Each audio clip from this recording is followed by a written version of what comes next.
नमस्कार, बुलेटिन में आपका स्वागत है। मैं हूं आपके साथ आशा सरमाल। चलिए शुरुआत करते हैं उत्तराखंड से जुड़ी खबरों की। मुख्यमंत्री पुष्कर सिंह धामी उत्तरकाशी पहुंचे। उनके आगमन पर रामलीला मैदान उत्तरकाशी में आयोजित पारंपरिक माघ मेले का भव्य शुभारंभ किया गया। माघ मेले का उद्घाटन क्षेत्रीय आस्था के प्रतीक कंडार देवता और हरि महाराज सहित विभिन्न क्षेत्रीय देव डोलिया के पावन सानिध्य में ही संपन्न हुआ है और ये सानिध्य में संपन्न हुआ है।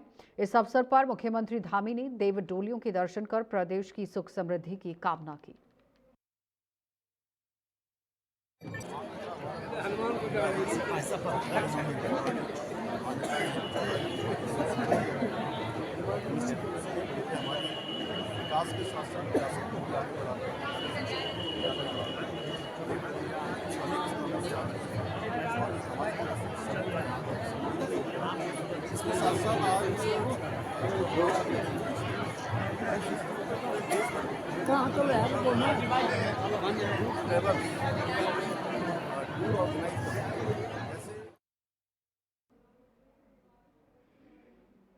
राजधानी देहरादून परेड मैदान स्थित यहां खेल भवन में सांसद चैंपियनशिप ट्रॉफी के तहत विभिन्न खेल प्रतिभाओं को भी आगे संभालने के लिए काम होता है, लेकिन प्रतियोगिताओं का भव्य शुभारंभ यहां पर किया गया। इस अवसर पर राज्यसभा सांसद नरेश बंसल ने प्रतियोगिता स्थल पर पहुंचकर खिलाड़ियों से मुलाकात की और उनका उत्साहवर्धन किया। सांसद नरेश बंसल ने कहा कि खिलाड़ियों को प्रोत्साहित करने के उद्देश्य से इस तरह की खेल प्रतियोगिताओं का आगाज किया जा रहा है और इन प्रतियोगिताओं के माध्यम से प्रदेश को कई प्रभावशाली खिलाड़ी मिल रहे हैं जो आने वाले समय में राष्ट्रीय और अंतर्राष्ट्रीय स्तर पर उत्तराखंड का नाम रोशन करेंगे। बड़ा परिवर्तन पिछले 10-12 वर्षों में आपने देखा होगा जब से नरेंद्र मोदी जी प्रधानमंत्री बने हैं। हर क्षेत्र में विकास हो, खेलों में भी हमारे प्रतिभाएं निखर करके आए। तो पहले खेलो इंडिया, फिट इंडिया ये सब चला और उसको आगे बढ़ाते हुए खेल प्रतियोगिताएं, सांसदों की खेल प्रतियोगिताएं हुई। पिछले महीने ही हमने अपने न्याय पंचायत, ब्लॉक, फिर जिले के आधार पर, संसद क्षेत्र के आधार पर प्रतियोगिताएं कराई। और जब से आप देख रहे होंगे तो जितने भी हमारे नेशनल इंटरनेशनल गेम होते हैं सब में हमारे बालक बालिकाएं बहुत अच्छा प्रदर्शन कर रहे हैं। हमारी पदकों की टैली भी बहुत बढ़ रही है। बच्चों में बड़ा उत्साह है, बच्चे बड़ा अभ्यास करते हैं। प्रतियोगिता केवल प्रतियोगिता नहीं होती, प्रतियोगिता के कारण जो महीनों पहले बच्चे अभ्यास करने लगते हैं उनसे उनके जीवन में एक निरंतरता, अनुशासन, ये दोनों चीज़ आती हैं और एक स्वस्थ शरीर और स्वस्थ मस्तिष्क के हमारी पीढ़ी तैयार हो रही है। आपने देखा होगा ओलंपिक में, खो खो में, क्रिकेट में, हॉकी में, सब में हमारे बालक बालिकाएं बहुत अच्छा उत्कृष्ट प्रदर्शन कर रहे हैं। निशानेबाजी में, पैरा ओलंपिक्स में हमारी टैली निरंतर बढ़ रही है। तो उसी के लिए प्रतियोगिताएं हो रही हैं। अभी इतने सारे बालक ये जीत कर आए हैं। विधानसभा स्तर पर सभी लोग बच्चे अपने स्थान पर बैठे रहेंगे, जाएंगे नहीं कोई भी। ब्लॉक की उसको जीत कर आए हैं। अब ये जो जिला स्तर पर ये प्रतियोगिता हो रही है, सांसद ट्रॉफी प्रतियोगिता, इसमें जो जीतेंगे वो मुख्यमंत्री ट्रॉफी प्रतियोगिता में भाग लेंगे। तो इससे हमारी अच्छी प्रतिभाएं निखर कर आएंगी जो भविष्य में हमारे राज्य का नाम राष्ट्रीय और अंतर्राष्ट्रीय स्तर पर रोशन करेंगी। इसी के उद्देश्यों को लेकर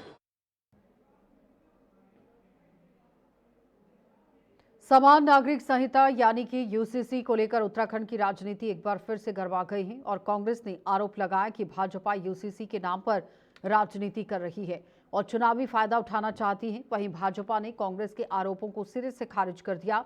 धर्मपुर से विधायक विनोद चामोली ने कहा कि यूसीसी कोई छोटा मुद्दा नहीं बल्कि राष्ट्रीय स्तर का मुद्दा है और उन्होंने ये भी कहा कि सीमावर्ती और संवेदनशील राज्य उत्तराखंड में सरकार ने साहसिक फैसला लेते हुए यूसीसी को लागू किया है।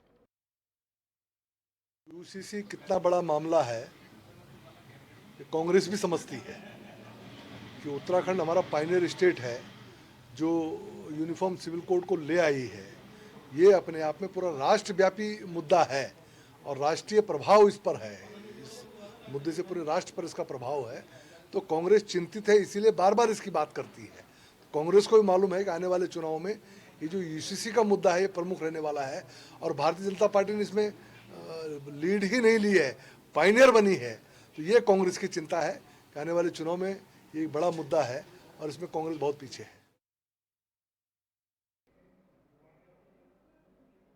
प्रदेश में विशेष गहन संशोधन यानी कि एसआईआर की शुरुआती प्रक्रिया जारी है। राज्य निर्वाचन आयोग ने सभी राजनीतिक दलों के प्रत्येक बूथ पर बीएलए नियुक्त करने पर जोर दिया था, लेकिन एक महीने से ज्यादा समय बीत जाने के बावजूद 11,733 बूथों में अब तक केवल 8,700 बीएलए ही नियुक्त हो पाए हैं और इस पर आयोग द्वारा जवाब मांगे जाने के बाद राजनीतिक दल एक दूसरे पर आरोप प्रत्यारोप कर रहे हैं। वहीं भाजपा प्रदेश प्रवक्ता कुंवर जपेंद्र सिंह का कहना है कि भाजपा के पास बीएलए नियुक्ति के लिए पर्याप्त संख्या में यहां कार्यकर्ता हैं। उन्होंने कहा कि 80% बीएलए की नियुक्ति हो जाना इस बात का प्रमाण है।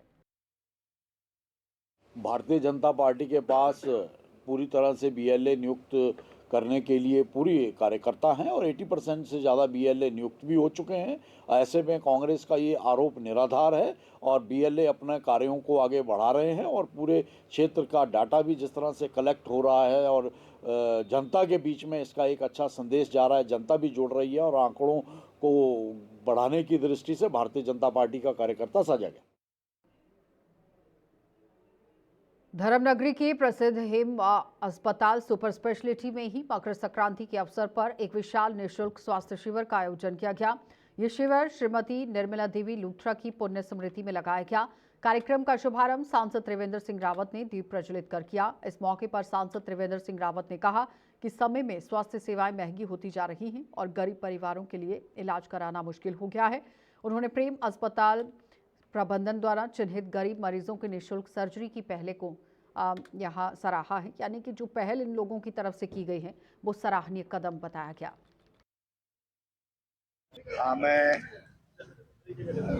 बहुत शुभकामनाएं देना चाहूँगा आदरणीय लूथरा जी को और इस प्रेम धाम अस्पताल को। पहली बात तो ये कि आज यहाँ पर एक मेडिकल कैंप का आयोजन किया गया है माता निर्मला देवी लूथरा जी की स्मृति में और प्रतिवर्ष इस तरह से मेडिकल कैंप यहाँ पर लगाए जाते हैं। एक गरीब जो पेशेंट है उसकी सर्जरी, अब उस पर सर्जरी पे सब जानते हैं कि बहुत खर्चा होता है। निःशुल्क एक सर्जरी का भी आज यहाँ पर उन्होंने उसकी शुरुआत करने जा रहे हैं, तो बहुत पुण्य का काम है और ऐसे पुण्य समय में हो रहा है जब आज मकर संक्रांति है, त्योहार का दिन है और सूर्यनारायण उत्तर में प्रवेश कर रहे हैं। बहुत शुभ मुहूर्त है, मेरी बहुत शुभकामनाएं।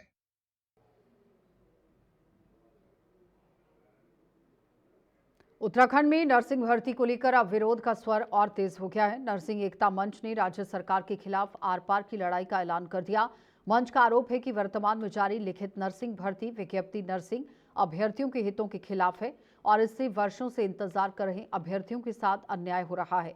नर्सिंग एकता मंच ने सरकार से मांग की है कि मौजूदा भर्ती विज्ञप्ति को तत्काल प्रभाव से निरस्त किया जाए और नर्सिंग भर्ती को वर्षवार कराया जाए ताकि सभी अभ्यर्थियों को समान अवसर मिल सके। तो मैं अपने मीडिया वर्कर्स का जो आज यहाँ मौजूद है हमारे बीच में और आपके माध्यम से हमारी बात जो है सरकार तक पहुँचाई जा रही है, आपका मैं बहुत धन्यवाद करती हूँ और सरकार का भी धन्यवाद करती हूँ, मुख्यमंत्री जी का और धन सिंह रावत जी का कि वो हमसे मिलते हैं लेकिन हमारी जो बातें हैं वो सुनते हैं लेकिन उसको इग्नोर कर देते हैं। पर ऐसा नहीं चलेगा क्योंकि पहले जो है एग्ज़ाम मतलब पहले जो है सीनियरिटी वाइज ही होता चला रहा है उत्तराखंड में शुरू से लेके अब तक भी, तो हम एग्ज़ाम क्यों करें, क्यों दें हम एग्ज़ाम। और सबसे बड़ी बात है सर, हम लोग मैं अपनी ही बात बता रही हूँ और मेरे जैसे कई बहनें हैं ऐसी जो कि सिंगल पेरेंट्स होंगी, ठीक, तो वो अब हम लोग 6 घंटे की ड्यूटी करते हैं, घर में भी काम करते ही हैं, ठीक है। उसके बाद में जो है अपने मेरे 2 बच्चे हैं, एक बेटी है एक बेटा है, 7-8 साल के हैं बच्चे मेरे दोनों। तो सर ये बताइएगा मैं उनको संभालूंगी सिंगल पेरेंट्स होने के नाते या फिर मैं पढ़ाई का कब मेरे पास टाइम रहेगा। मुझे तो नहीं लगता कि मैं पढ़ाई में बिल्कुल भी टाइम दे पाऊंगी। अगर मैं खुद पढ़ने बैठूंगी तो मेरे बच्चों को कौन पढ़ाएगा या फिर मैं उनको कमा के क्या खिलाऊंगी, नहीं खिला पाऊंगी। मैं किराए के मकान में रह रही हूँ, ठीक है, और मेरे लिए इतनी दिक्कतें हैं सर। ये बताइएगा, मैं ड्यूटी जाती हूँ, ड्यूटी से आने के बाद में मैं बच्चों को देखूंगी, स्कूल से लेके आऊँगी, फिर उनको पढ़ाऊँगी खिलाऊँगी, तो मैं कब पढ़ूँगी। मेरे को भी तो ये सरकार को सोचना चाहिए, ये सरकार की दोहरी नीति है। और हम जो है प्राइवेट में काम कर रहे हैं सर, हमारा शोषण इतना ज़्यादा होता है, हमेशा ये टॉर्चर किया जाता है कि ये तुमने क्यों नहीं लिखा, यहाँ एंट्री क्यों नहीं करा, वहाँ एंट्री क्यों नहीं करा। ये बहुत गलत बात है। इतना प्रेशराइज हो गया है कि हमें ऐसा लगता है कि हमने शायद कोई पाप किया होगा नर्सिंग करके, ठीक है। और हम अपने आने वाले टाइम में सर हम कभी भी हम नहीं सोचेंगे अपने कि हम अपने बच्चों को नर्सिंग कराएं, क्योंकि इतना इसमें शोषण हो रहा है ना, प्राइवेट उसमें सेक्टर में बहुत शोषण हो रहा है। किसी भी अस्पताल में आप ले लीजिए, सैलरी तो नाम मात्र के बराबर देते हैं, वो 15,000 से कोई ऊपर नहीं देगा, ठीक है। 7-8 साल का हम लोग का एक्सपीरियंस होने के बाद में अब हम ओवर एज भी होने वाले हैं, ठीक है। अगस्त में मैं ओवर एज हो जाऊंगी, कब मैं नौकरी करूंगी सर, ये बताइएगा। मैं आप ही के माध्यम से सरकार तक ये बात पहुंचाना चाहती हूँ कि मैं कब नौकरी करूंगी। 10 साल तो मेरी नौकरी के खुद ही बच गए हैं, तो उसके बाद में मैं रिटायरमेंट के 10 साल बाद में रिटायरमेंट हो जाएंगे, कब नौकरी करेंगे ये बताओ। अब मैं लिखित परीक्षा की तैयारी करती रहूँ सर, मेरे पास तो इतना टाइम ही नहीं है। 17 साल में वैकेंसी अब निकाली है इन लोगों ने, 10 साल में पहले निकाल दी, अब 5 साल हो गए, तो हो गए ना पूरे 15 साल, ठीक है। 15 साल में मैं पढ़ाई करती रहूँ सर, कब नौकरी करूंगी, कब मैं बच्चों को पढ़ाऊंगी, कब क्या होगा। मुझे तो नहीं लगता कि मैं मतलब नर्सिंग जो है एक प्रोफेशनल बहुत अच्छा सा है, मुझे नहीं लगता सर। इसलिए मैं सरकार से यही गुहार लगा रही हूँ बार बार कि आपको नर्सिंग भर्ती जो है सीनियरिटी वाइज करनी ही पड़ेगी। ये हमारा अधिकार है, हम किसी से भीख नहीं मांग रहे हैं, ठीक है। हमारे बच्चे छोटे छोटे हैं, ठीक, हम कहाँ लेके जाएं उनको ये बताओ सर, ठीक है। हम कहीं नहीं लेके जा सकते, हम यहीं जाएंगे और यहीं मरेंगे मारेंगे और हम इनसे अपना अधिकार लेके रहेंगे। नर्सिंग एकता मंच से प्रदेश प्रवक्ता के पद पर हूँ। तो मैं हमारे धरने को यहाँ पर आज 41 दिन पूर्ण हो गए हैं, लेकिन शासन प्रशासन की तरफ से अभी तक कोई सुध लेने नहीं आया है और सरकार की तरफ से कहीं ना कहीं ये अनदेखी है। तो मेरे सरकार की इसी अनदेखी को देखते हुए हम लोगों का 19 जनवरी को, आगामी 19 जनवरी को हमारा मुख्यमंत्री आवास घेराव है और उसी दिन हम लोगों का सामूहिक मुंडन कर सरकार के प्रति एक विरोध प्रकट करेंगे, ताकि सरकार को एक स्पष्ट संदेश जा सके कि अब नर्सिंग कर्मी जो हैं इस अनदेखी को बिल्कुल भी बर्दाश्त नहीं करेंगे। इसमें जो ये सामूहिक मुंडन है, इसमें हमारे जो मेल पुरुष जो नर्सिंग संवर्ग के पुरुष हैं और जो महिलाएं हैं, इस मुंडन में दोनों ही शामिल होंगे, दोनों इस सामूहिक मुंडन का कार्यक्रम का हिस्सा बनेंगे। धन्यवाद सभी मीडिया कर्मियों को जन जन तक आवाज़ हमारी पहुंचाने के लिए। और हमारे द्वारा 19 तारीख को जो सीएम आवास कूच किया गया, कहीं ना कहीं जो हमारी मांगों को लेकर 40 दिनों से जो अनदेखी सरकार के द्वारा किया जा रहा है और कहीं ना कहीं सिर्फ मौखिक आश्वासन ही हम लोगों तक दिए जा रहे हैं, चाहे स्वास्थ्य मंत्री जी द्वारा हो, चाहे माननीय मुख्यमंत्री जी द्वारा हो, वो हमें सिर्फ एक मौखिक आश्वासन ही दिया गया है कि आपके मांगों पर विचार किया जा रहा है। और इसी संदर्भ में इन दिनों के जो ये बीते हुए दिन है, इतने दिनों में हमें 40+ विधायकों के जो हमें समर्थन लेटर प्राप्त हुए हैं, वो भी हमारे द्वारा जमा किए गए हैं स्वास्थ्य मंत्री जी के पास। और कहीं ना कहीं उसके बावजूद भी अभी तक हमारे लिए रिटर्न में कुछ भी प्रस्ताव नहीं आया है। और इस सर्द भरे मौसम में हमारे लोग एकता बिहार में लगातार वर्षवार भर्ती के लिए डटे हुए हैं। तो इसी संदर्भ में जो ये अनदेखी है, इसके तहत हम उस दिन मुख्यमंत्री आवास घेराव। तो रुड़की से एक ऐसी तस्वीर सामने आई जहां मरीजों को इलाज और राहत मिलनी चाहिए थी, वहीं लाठी डंडों और मारपीट का नजारा देखने को मिला। निजी अस्पतालों के बीच में मरीजों की छीना झपटी ने अस्पताल को अखाड़े में बदल दिया। पूरी घटना सीसीटीवी कैमरा में कैद हो गई है। सीसीटीवी फुटेज में साफ दिख रहा है कि किस तरह अस्पताल परिसर में लात घूसे, गाली गलौज और डंडों से हमला किया गया। ये सीसीटीवी फुटेज में भी आप देख सकते हैं। तो विवाद की जड़ मरीज को लेकर है। आशा नर्सिंग होम का आरोप है कि कैलाश नर्सिंग होम के ही कर्मचारियों ने उनके यहां से मरीजों को जबरन उठवाया था। ये बताया जा रहा था कि सीसीटीवी फुटेज सामने आई है जिसमें ये तमाम तस्वीरें भी सामने आई, जबकि कैलाश नर्सिंग होम ने इसे सोची समझी साजिश बता दिया है।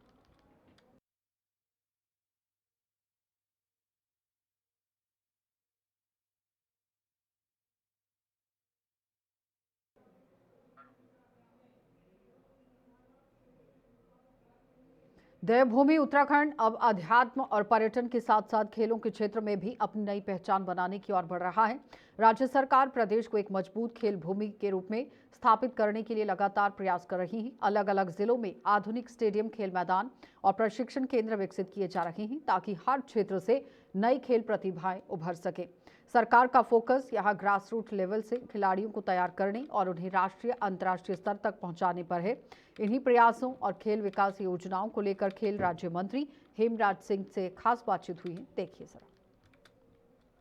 उत्तराखंड में खेल की क्या स्थिति है और खेलों को लेकर के जो खिलाड़ियों की समस्या है उन सभी पे चर्चा करने के लिए इस वक्त हमारे साथ मौजूद हैं राज्य खेल मंत्री। हम उनसे बातचीत करेंगे। सर, किस तरीके से देख रहे हैं उत्तराखंड में खेलों को लेकर के जो काम होना चाहिए और जो खिलाड़ियों को लेकर के जो सुविधाएं मिलना चाहिए मूलभूत ग्राउंड पर अगर हम बात करें तो किस तरीके से देखते हैं? पहले आप देखिए, मैं सबसे पहले उत्तराखंड के माननीय यशस्वी मुख्यमंत्री जी को बहुत बहुत बधाई देता हूँ, शुभकामनाएं देता हूँ। उनके नेतृत्व में और उनके आशीर्वाद से, उनके मार्गदर्शन में खेल विभाग और सारे फेडरेशन बहुत अच्छा काम कर रहे हैं। और जहाँ तक पहले की बात है, पहले भी हमारे प्रदेश में बहुत अच्छे खेल के बहुत अच्छे इंफ्रास्ट्रक्चर थे, बहुत अच्छे परिसर थे। और राष्ट्रीय गेम्स की बात, नेशनल गेम्स की बात, इस प्रदेश में बहुत अच्छे खेल परिसर डेवलप हुए हैं, चाहे वो हरिद्वार का हो, पिथौरागढ़ का हो, हल्द्वानी का हो, देहरादून का हो, पौड़ी का हो, श्रीनगर का हो। और आज चमोली का वन क्षेत्र का जो पीपल कोठी वाला स्टेडियम है उसका भी विस्तारीकरण चाहे हो, और अभी खेल यूनिवर्सिटी हल्द्वानी में बन रही है। तो कहीं ना कहीं काफ़ी प्रोग्रेस चल रहा है खेल पे। और हमारे खिलाड़ी भी नए नए अपने जो है कीर्तिमान स्थापित कर रहे हैं प्रदेश में। अभी वन क्षेत्र के 3 बेटियों ने, मानसी नेगी, भागीरथी बिष्ट और अपना अंकिता ध्यानी ने विश्व स्तर पर जो है पूरे सीमांत क्षेत्र का, प्रदेश का और देश का नाम रोशन किया है। कहीं न कहीं जो अपने खेल का जो विस्तारीकरण प्रदेश में चल रहा है उसका कहीं खिलाड़ियों को और प्रदेश को लाभ मिल रहा है। सर, पहाड़ी क्षेत्रों की अगर हम बात करें, जैसे चमोली हो गया, उत्तरकाशी हो गया, पिथौरागढ़ हो गया, यहाँ पर अभी भी आप संभावनाएं कम देखते हैं। इसके लिए क्या प्लान है? कोई रोड प्लान या कोई मतलब इस तरीके का प्लान है जिससे खिलाड़ियों को प्रोत्साहन मिल सके और वहाँ के बच्चे जो हैं जो खेल में कुछ अच्छा करना चाहते हैं उनके लिए अभी तक आपकी सरकार कुछ उस तरीके के ठोस काम नहीं कर पाई, तो किस तरीके से देख रहे हैं? कोई प्लान है तो बताइए। मैं प्रदेश के यशस्वी माननीय मुख्यमंत्री का पुनः धन्यवाद देना चाहता हूँ। हमारे एक आग्रह पर प्रदेश के यशस्वी मुख्यमंत्री जी ने, पुष्कर सिंह धामी जी ने, पूरे प्रदेश में ब्लॉक स्तर पर एक मिनी स्टेडियम अभी दिया है। अभी उस पर कार्रवाई चल रही है। बहुत जल्द ही साल 1.5 साल के अंदर प्रत्येक ब्लॉक लेवल पर जो एक मिनी स्टेडियम बनकर तैयार हो जाएगा, जिससे हमारे खेल प्रतिभाओं को एक अच्छा सा मंच मिलेगा, एक अच्छा सा ग्राउंड खेलने के लिए मिलेगा, ताकि सीमांत क्षेत्र के दूर दूर के गाँव देहात के खिलाड़ी भी एक अच्छे परिसर में खेलकर जीवन में आगे बढ़ें। इसलिए हम लोग प्रयास कर रहे हैं और माननीय मुख्यमंत्री जी इसलिए बहुत ज़्यादा प्रयास कर रहे हैं। सर, एक और सवाल रहेगा महिलाओं को लेकर के। अगर हम बात करें, जो महिला खिलाड़ी होती है उनके ऊपर बड़ा दबाव होता है और उनकी फिजिकल हेल्थ और फिजिकल फिटनेस को लेकर के भी तमाम तरीके की चुनौतियां उनके सामने रहती हैं। तो इन सब चीज़ों को देख करके क्या रोड प्लान है या कोई ऐसा आपने कुछ पॉलिसी में चेंज किया हुआ, कुछ इस तरीके से बनाया हो जो महिलाओं के लिए बेटरमेंट, और जो खिलाड़ी महिला हैं जो कुछ अच्छा करना चाहती हैं उनके लिए कुछ है, कुछ प्रोसीजर? अभी मैं विगत माह जयपुर के सवाई मानसिंह स्टेडियम का मैं भ्रमण करके उसका निरीक्षण करके आया हूँ और हमको वहाँ से काफ़ी कुछ सीखने को मिला है, काफ़ी कुछ देखने को मिला है और काफ़ी कुछ सीखने को मिला है, चाहे गर्ल्स के क्षेत्र में, चाहे बॉयज़ खिलाड़ी के क्षेत्र में। और मैंने काफ़ी उसमें प्लान किया है और माननीय मुख्यमंत्री जी उसको शेयर भी किया है। और अभी जब खेल विभाग की जो समीक्षा बैठक होगी उसमें भी इस बात को मैं रखने वाला हूँ। हम लोग चाह रहे हैं कि अभी अच्छा इंफ्रास्ट्रक्चर अपने प्रदेश के अंदर हो। और देश के प्रधानमंत्री, यशस्वी प्रधानमंत्री जी नरेंद्र मोदी जी ने भी कहा है कि देश में गुजरात के खेल मॉडल को लागू किया जाए, क्योंकि गुजरात का जो खेल मॉडल है वो बहुत अच्छा बेहतरीन मॉडल माना जाता है। और अपने देश के खेल मंत्री मनसुख मंडावी जी ने भी कहा कि हम लोग अपने प्रदेश में गुजरात के खेल मॉडल को लागू करें और प्रयास करें कि हम लोग पहले गुजरात के खेल मॉडल को एक बार देख के आएँ। और कई भी और विभिन्न बहुत सारे ऐसे प्रदेश हैं जहाँ बहुत अच्छा इंफ्रास्ट्रक्चर है और बहुत ज़्यादा खेल परिसर बहुत अच्छे हैं। तो उसका निरीक्षण करने के बाद एक बोलो हम लोग चाह रहे हैं कि हमारे प्रदेश में चाहे मेल खिलाड़ी और फीमेल खिलाड़ी हो, चाहे महिला हो या पुरुष हो, उनको अच्छा सा यहाँ पर परिसर मिले, उनको अच्छी सी सुविधाएं मिले, ताकि हम खेल भूमि, तो माननीय मुख्यमंत्री जी ने कहा है कि देवभूमि, सैन्य भूमि और खेल भूमि, खेल भूमि को आगे, उनके सपने को हम साकार करें, उसको आगे बढ़ा सकें, उसके हम लोग प्रयास कर रहे हैं। सर, एक आखिरी सवाल है। विंटर जो स्पोर्ट्स होता है उसको लेकर के ओली में तैयारियां चलती हैं, तो किस तरीके से देख रहे हैं? कुछ और नया ऐड ऑन करेंगे या आने वाले समय में भी इसी तरीके से, जिस तरीके से विंटर स्पोर्ट्स चल रहा है उसी तरीके से चलेगा? विंटर स्पोर्ट्स तो ओली में तो जो चलता हो तो अपना GMBN गढ़वाल मंडल विकास निगम पर्यटन विभाग उसको देखता है, उसमें केवल खेल विभाग उसको मदद करता है। अभी उसमें GMBN ने और पर्यटन विभाग ने उसकी तैयारी तो कर रखी है, लेकिन दुर्भाग्यवश इस बार जरा सा ग्लोबल वार्मिंग की वजह से अभी वहाँ बर्फ़ पड़ी नहीं है। अब देखिए अब आगे को क्या सुधार हो सकता है, उसमें क्या हो सकता है। पहले एक बार बर्फ़ तो पड़ जाए उधर, अब क्योंकि उसका तो समय भी निकल रहा है अभी उसमें अगर अच्छी खासी बर्फ़ पड़ी होती तो उसमें क्या पता कुछ और सुधार होता। अभी उसमें कुछ बहुत ज़्यादा कर मैं जब बीच में मैं ओली गया था, मैं ओली से भी आगे 3 किलोमीटर लास्ट गोरसो बुग्याल तक गया था। मैं गोरसो बुग्याल तक गया, 3 किलोमीटर तक ट्रैक करके मैं ओली से गोरसो बुग्याल गया था। बहुत बहुत खूबसूरत, बहुत सुंदर है। और विंटर गेम से लेकर साहसिक पर्यटन को लेकर वहाँ बहुत अपार संभावनाएं हैं। उसके लिए मैंने माननीय मुख्यमंत्री से सुझाव दिए थे। मैंने माननीय मुख्यमंत्री से आग्रह किया था कि हम लोग उसको भी और बेहतर कर सकते हैं, उसमें पर्यटन में भी और साहसिक पर्यटन में भी और साहसिक गेम्स में भी हम लोग बेहतर कर सकते हैं। और मैंने आज ही माननीय मुख्यमंत्री जी को आग्रह किया है व्हाट्सएप मैसेज के माध्यम से। आज अभी इस समय अभी हम लोग यहाँ पर संवाद कर रहे हैं और माननीय मुख्यमंत्री जी उत्तरकाशी के निम में नेहरू पर्वतारोहण संस्थान में जब मैं 3 दिन के अपने प्रवास में उसमें गया था, तो मैंने माननीय मुख्यमंत्री जी आज वो अनुभव साझा करते हुए आग्रह किया है। मुनस्यारी में जो पंडित नैन सिंह रावल सर्विल सेंटर है, निम की तर्ज पर बनाया है, वो काफ़ी जीर्णशीर्ण हालत में, मतलब उतना बेहतर नहीं चल पा रहा है। मैंने आज माननीय मुख्यमंत्री को व्हाट्सएप चैटिंग के माध्यम से उनको आग्रह किया है कि आप निम जा रहे हैं, उसका एक बार निरीक्षण करेंगे तो मुनस्यारी वाला जो संस्थान है उसको भी ध्यान में रखेगा और आपके अपने कर कमलों से, अपने आशीर्वाद से उसको भी संवारेगा, ताकि सीमांत क्षेत्र के लोगों को, कुमाऊं के लोगों को भी निम की तर्ज पर एक अच्छा सा परिसर हम लोग को मिले। क्योंकि निम में जहाँ तक मैं जब वहाँ भ्रमण में गया था, मैंने देखा 3-3 साल की वेटिंग चल रही है वहाँ, प्रशिक्षण के लिए 3 साल की वेटिंग चल रही है। नेहरू पर्वतारोहण संस्थान के अलावा अगर पंडित नैन सिंह रावल जो संस्थान है हमारा मुनस्यारी वाला, वो चालू हालत में तो है लेकिन उतना बेहतर नहीं है जितना अपना निम है। अगर वो मिल जाता है तो अपने उत्तराखंड के बच्चों को भी, उसके अलावा देश विदेश के बच्चों को भी, खिलाड़ियों को भी एक अच्छी सहूलियत वहाँ मिलेगी। ये मैंने माननीय मुख्यमंत्री से आग्रह किया हुआ है। सर, जिस तरीके से बैनर पोस्टर टीवी के माध्यम से बताया जा रहा है कि उत्तराखंड को खेल भूमि भी एक तरीके से डेवलप करने का जो प्लान है, विज़न है, क्या लगता है उस रूप में काम हो पा रहा है और इस तरीके से जो बात कही जा रही है वो हो पाएगा कि नहीं? देखिए, अभी इस और सबसे पहले जो कदम हमने बढ़ाया है खेल भूमि की ओर, हमने सबसे पहले देवभूमि खेल यूनिवर्सिटी, उत्तराखंड खेल यूनिवर्सिटी की नींव रखी है हल्द्वानी में और बहुत जल्दी उसमें काम शुरू होने वाला है क्योंकि ऑफिशियली वर्क शुरू हो गया है। साइट वर्क अभी बहुत जल्दी शुरू होने वाला है, उसकी नींव पड़ने वाली है और लगता है बहुत जल्दी वो पूर्ण भी हो जाएगा। और क्योंकि जब हमारा खेल यूनिवर्सिटी उत्तराखंड में जब स्थापित हो जाएगी तो उससे कहीं ना कहीं हमारे खेल के प्रदेश के बच्चों को, खिलाड़ियों को बहुत अच्छी सहूलियतें मिलनी शुरू होंगी। अभी मैंने कहा ना कि हम प्रत्येक ब्लॉक स्तर पर एक मिनी स्टेडियम देने जा रहे हैं। आप श्रीनगर का सिरकोट का जो स्टेडियम है उसको देखिए, रांची का स्टेडियम देखिए, हरिद्वार का खेल परिसर देखिए, देहरादून का खेल परिसर देखिए। अभी पैवेलियन ग्राउंड में अच्छी खासी रकम इन्वेस्ट करके हम लोग पैवेलियन, देहरादून के पैवेलियन ग्राउंड को बहुत अच्छा बना रहे हैं और परेड ग्राउंड वाला परिसर हमने बहुत अच्छा बनाया है, रायपुर वाला बहुत अच्छा बनाया है, हरिद्वार का देखिए आप बन्ना कटारिया वाला बहुत सुंदर स्टेडियम हम लोगों ने बनाया है। अभी पिथौरागढ़ वाले में काम चल रहा है, हल्द्वानी में काम चल रहा है, श्रीनगर में तो चल ही रहा है। उसके अलावा हमारा पीपल कोठी में काम शुरू होने वाला है। अभी उत्तरकाशी में बहुत अच्छा बना है, उसमें भी हम लोग कुछ सुधार करने वाले हैं, उसमें कुछ प्रक्रिया चल रही है, लगता आने वाले समय में और अच्छा होने वाला है। तो ये थे हमारे साथ राज्य खेल मंत्री, जिन्होंने बताया कि आने वाले समय में उत्तराखंड देवभूमि के साथ साथ खेल भूमि भी बनने जा रही है, जिसमें महिलाओं को लेकर के, जो महिला खिलाड़ी हैं उनको लेकर के, और जितने भी खिलाड़ी जो इस क्षेत्र में खेलना चाहते हैं, बेहतर करना चाहते हैं, उनके लिए सरकार सारी सुविधाएं मुहैया कराएंगी और साथ ही साथ अन्य क्षेत्रों में जा करके, अन्य जो राज्य हैं वहाँ से जा करके जो उनकी बेहतर की चीज़ें हैं उनको ला करके अपने प्रदेश में इम्प्लीमेंट करने जा रही हैं। ऐसी रणनीति राज्य मंत्री जी ने बताई।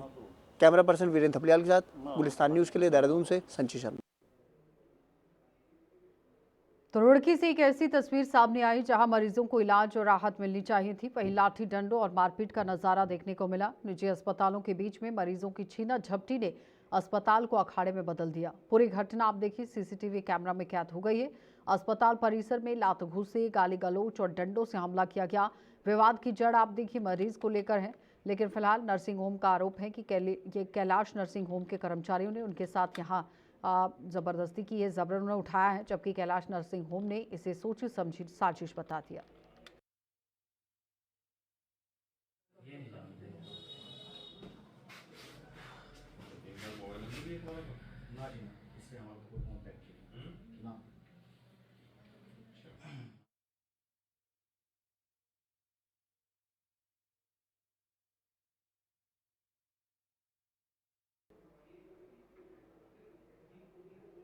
चलिए बुलेटिन में इतना ही, रुकेंगे छोटे से ब्रेक के लिए, जल्द वापस लौटेंगे। आप बने रहिए हमारे साथ।